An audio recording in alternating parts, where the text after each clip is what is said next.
രേഖ ഗുപ്ത ഡൽഹി മുഖ്യമന്ത്രി. പർവേഷ് വർമ്മയെ ഉപമുഖ്യമന്ത്രിയായും തെരഞ്ഞെടുത്തു. നിയമസഭാ കക്ഷി യോഗത്തിലാണ് തീരുമാനം. ഷാലിമാബാഗ് MLA ആണ് രേഖ ഗുപ്ത. BJP ദേശീയ എക്സിക്യൂട്ടീവ് അംഗവും ഡൽഹി ജനറൽ സെക്രട്ടറിയുമാണ്. ഡൽഹി ലഫ്റ്റനന്റ് ഗവർണറെ കണ്ട് സർക്കാർ രൂപീകരിക്കാനുള്ള അവകാശം BJP ഉന്നയിച്ചു. നാളെ രാവിലെ 11 മണിക്ക് രാംലീല മൈതാനിയിലാണ് സത്യപ്രതിജ്ഞാ ചടങ്ങുകൾ.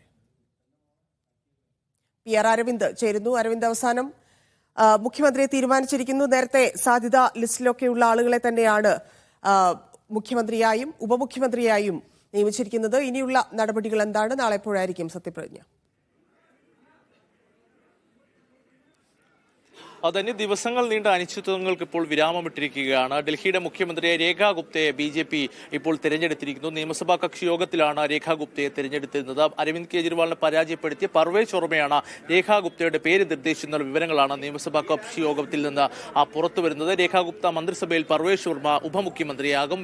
ഇപ്പോൾ നിലവിലെ പ്രതിപക്ഷ നേതാവായ വിജേന്ദ്ര ഗുപ്ത സ്പീക്കറായി എത്തുമെന്നാണ് ഇപ്പോൾ പ്രഖ്യാപിച്ചിരിക്കുന്നത്. ബാക്കി മന്ത്രിമാരുടെ കാര്യത്തിൽ ഇതുവരെ BJP അറിയിപ്പ് നൽകിയിട്ടില്ല. നാളെ ആയിരിക്കും ഇതിൽ കൃത്യമായ ഒരു ഔദ്യോഗിക സ്ഥിരീകരണം ഉണ്ടാകുക. നാളെ ഉച്ചയ്ക്ക് 12 മണിക്കാണ് ഡൽഹി രാംലീല മൈതാനത്ത് സത്യപ്രതിജ്ഞാ ചടങ്ങുകൾ നടക്കുക. പ്രധാനമന്ത്രി നരേന്ദ്രമോദി, അതുപോലെ തന്നെ ആഭ്യന്തരമന്ത്രി അമിത്ഷാ, JP നദ്ദ തുടങ്ങിയ ദേശീയ നേതാക്കളുടെ വലിയ നിര തന്നെ ഈ സത്യപ്രതിജ്ഞാ ചടങ്ങിൽ പങ്കെടുക്കും. ഇതുകൂടാതെ തന്നെ BJP മുഖ്യമന്ത്രിമാരും ഉപമുഖ്യമന്ത്രിമാരടക്കമുള്ളവർ ഈ ചടങ്ങിൽ പങ്കെടുക്കുമെന്നാണ് അറിയിച്ചിരിക്കുന്നത്. എന്തായാലും ഡൽഹിയെ സംബന്ധിച്ചിടത്തോളം 4ാമത്തെ വനിതാ മുഖ്യമന്ത്രിയാണ് രേഖ ഗുപ്ത.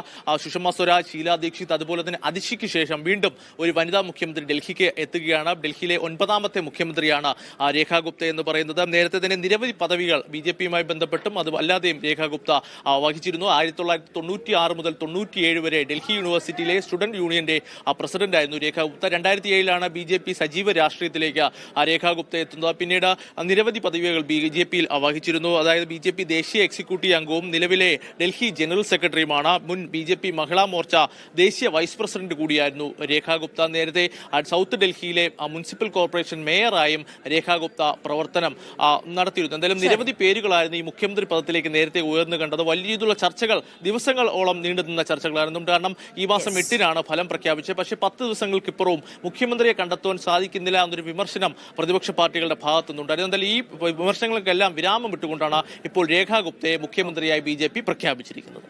ശരി അരവിന്ദ്.